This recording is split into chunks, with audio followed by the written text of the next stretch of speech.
Greetings all! Today, we will be examining the rare Rock Ground-type Pokemon Larvitar, the Rock Skin Pokémon, its equally rare evolution Pupitar, the Hard Shell Pokémon, and its final, exceptionally rare Rock Dark-type evolution Tyranitar, the Armor Pokémon. Feared for their immense power and destructive capabilities, the members of the Larvitar family are brutish creatures that can make life a living nightmare for those that can't get around their sturdy forms and physical power. Larvitar have dull green bodies with a large central horn and a red-ribbed diamond-shaped belly plate. They are bipedal in nature, with only a single claw per foot and digitaless hands, with a large semi-frail tail and bright red eyes. The evolved form Pupitar are encased in a large grey shell that covers the entire breadth of their form. The shell is adorned with a faceplate with fringes on the sides, as well as a pair of small extensions at its base that help with digging. Tyranitar more closely resemble Larvitar, with a large bipedal frame and a larger tail, with 3 claws per hand and foot, black recesses on their legs and upper chest, with their ribbed belly marking also having turned a bright blue color. They retain the presence of shield-like spikes on the sides of their head, shoulders, and back, and the large canines add to their appearance to make them look more than a bit vicious. Lastly, it is noted that Tyranitar have a Mega Evolution, and in this state, unnatural chemical reactions in the brains of Tyranitar cause their brains to release massive, near-lethal amounts of adrenaline and growth hormones into the body at the same time, forcing the monsters to grow immensely in size. Their backs and the end of their tails split wide open in an agonizing fashion, while new hide is generated shortly afterwards to cover the gaping wounds, the split armor thickening in the process, with more red belly hide and black recesses developing on their back, granting Mega Tyranitar a terrifying appearance that few other monsters can possibly possess. Larvitar eggs are buried deep underground in areas with rich soil by parent Tyranitar before they hatch, in order to facilitate healthy growth. Instead of digesting organic matter to feed their hunger, Larvitar actually feed on soil and extract nutrients from both the organic and inorganic components of the substance. By burying their eggs underground, Tyranitar can effectively ensure that their young are guaranteed some food the moment they are born. When infant Larvitar then hatch, they must eat and tunnel their way upward in order to see their parents and begin their life above the surface, at which point they have already grown strong enough to survive on their own in the wild. Although their diet of soil prevents Larvitar from growing very fast, it in turn facilitates steady growth and grants them the ability to temper their bodies properly before making a transition in form after evolution. By the time this occurs, a single Larvitar will have already digested and processed enough soil to build a small mountain.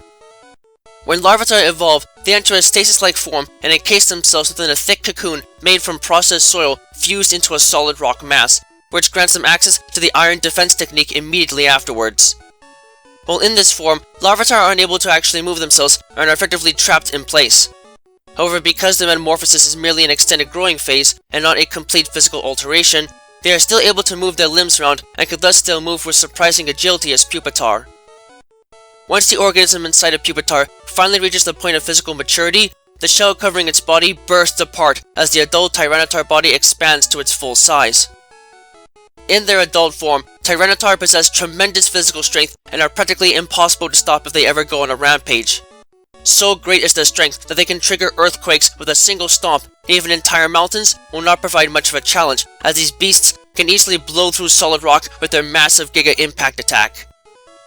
This used to come at the cost of human convenience, because these acts would force map makers to redraw official maps every time another landform, forest, or home was destroyed, but the advent of GPS has thankfully reduced the amount of total damage they can actually do to civilization.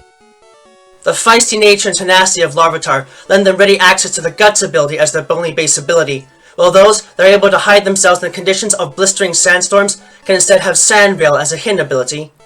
The massive shells of Pupitar allow them to possess Shed Skin as their only ability, and the powerful, seemingly magical ability of Tyranitar to smash themselves into the ground to kick up rock shards and dirt into the air can allow them to possess the terrifying Sandstream ability as their only base ability, though those that prefer to merely use their towering forms to terrify others can also have Unnerve as a hidden ability. As far as the stats are concerned, in the case of Tyranitar, these monsters more than show themselves to be a serious threat to worry about in any conflict, as their impressive forms are more than backed up by incredible stats that allow them to demolish others, with only a base defense stat being below average for a fully evolved Rock-type Pokemon, and the base speed stat being below average for a fully evolved Rock and Dark-type Pokemon. They excel at everything else, including their notably high base attack stat, and are truly physical juggernauts worth fearing in a lot of cases as a result. While they can take a great deal of food to satisfy, the massive appetite of Larvitar does little to change the soil content in an area, as Larvitar naturally add nutrients to the soil through the digestive process, and in turn enabling it to facilitate at least a little plant growth and recover more quickly than it would on its own. Even if they are eating constantly, Larvitar take a considerable amount of time to evolve due to their diet and slow cellular growth, but they're more than compensated in battle by their fiery nature and devastating physical attacks. Though they only start out with a mere tackle attack for offense, Larvitar quickly add to their arsenal of physical attacks a staple of devastating moves, learning the powerful Rock Slide, Stomping Tantrum, and Crunch attacks before they manage to even evolve once. Combined with moves like Screech, Larvitar can deal significant physical damage to opponents despite the fact that they only have moderately high physical strength and are far more dangerous overall than their appearance would otherwise denote. However, Larvitar are generally a bit shy towards people they don't trust and are even known to bully around other Pokemon simply to prove themselves as powerful warriors.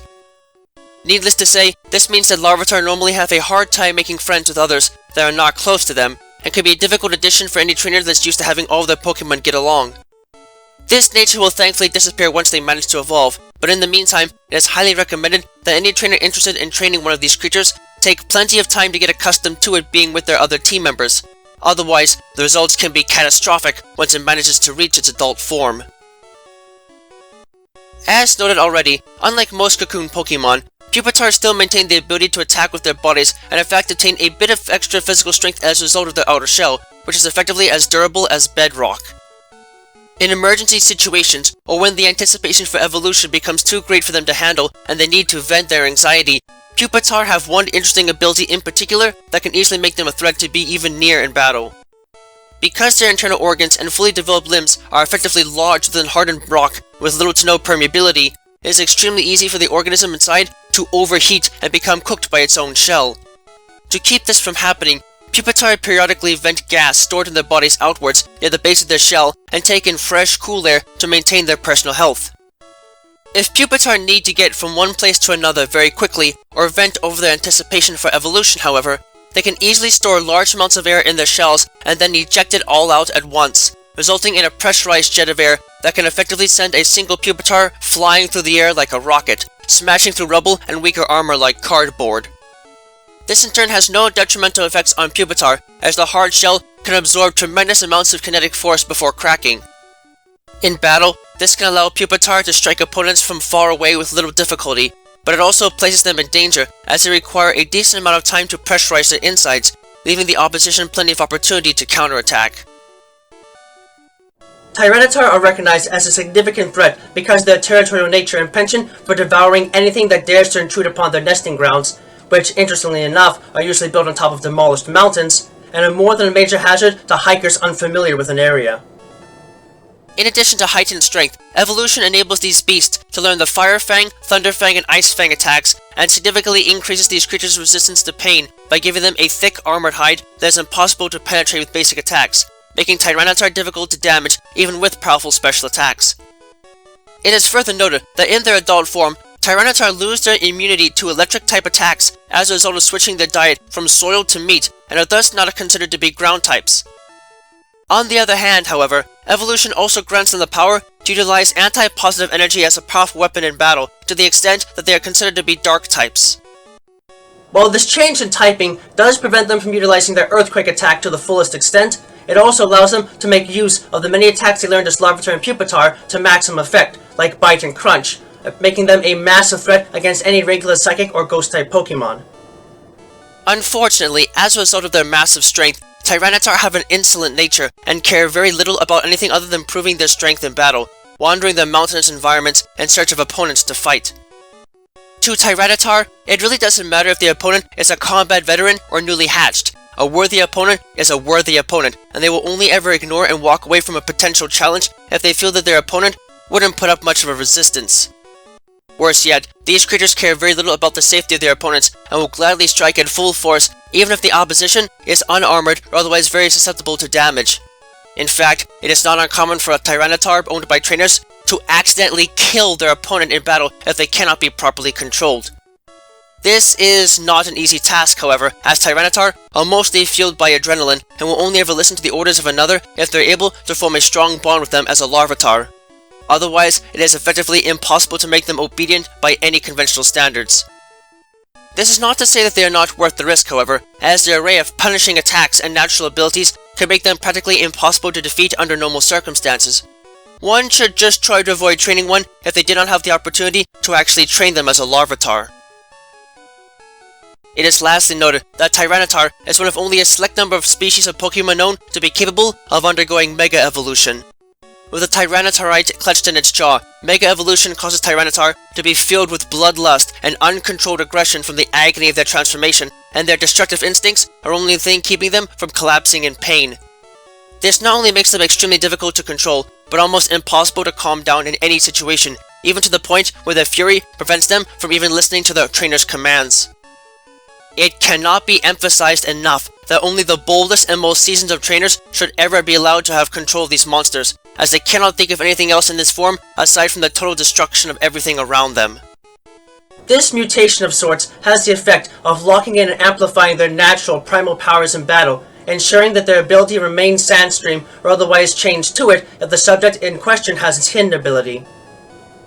In terms of stats, this uncontrolled growth and ruthless aggression has the effect of slightly increasing Mega Tyranitar's base speed stat, moderately increasing their base special defense stat, considerably increasing their base attack stat, and critically increasing their base defense stat. In turn, they gain the highest base attack and defense stats and base stat total out of all Dark-type Pokemon, and the highest base stat total out of all Rock-type Pokemon, tied with Mega Diancie.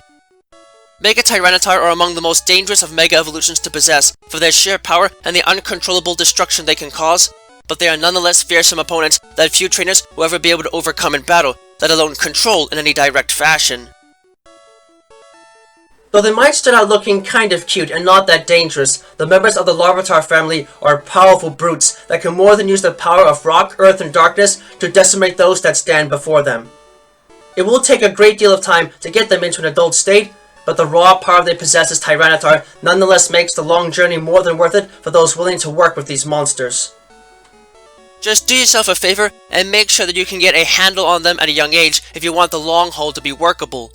Otherwise, you might find yourself in serious trouble when their adult form goes on a rampage that does serious harm to its opponent, or even worse, only to likely turn on you to deliver the same fate when you try and stop them.